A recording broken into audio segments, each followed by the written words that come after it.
I heard a beautiful video the other day from, I believe it's Charlene, I forgot her name, but she created a wig company, I forgot her name. But basically she had a very traumatic situation. Her daughter almost died in her arms. And she wrote now she influences a lot of people. She ended up becoming modest. She covered her hair. She came up with a wing light. Beautiful, Charlene Amanoff, I believe. Beautiful story. And she was her post-traumatic stress was the water. She couldn't see water. Every time she would look at water, try to take a shower with the babies, she would almost throw up.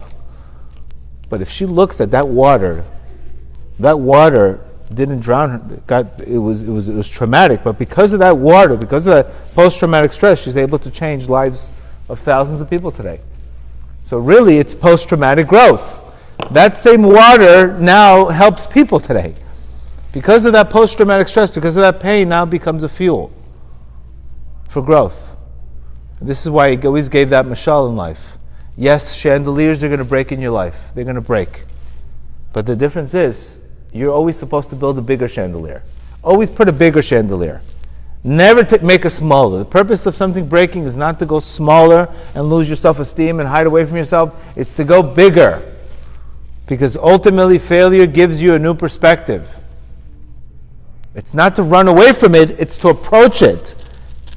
It's to approach it. When you fail, now you have to think bigger. Now you have to think bigger. Because ultimately failure gives you experience, gives you knowledge. It's a lesson. That's if we handle it correctly. If we don't handle it correctly, then we make it about us, then we fall into a major, God forbid, self-esteem issues, depression, and then we blame other people. That's what we don't want. That's not what you're here for in this world. So like we said before many times, fail fast, fail often, get the lesson and move on. That is the story of your life. Then you won't run away. Your post-traumatic stress will be your past-traumatic growth. Because you'll put the new chandelier, you'll always have meaning in the suffering.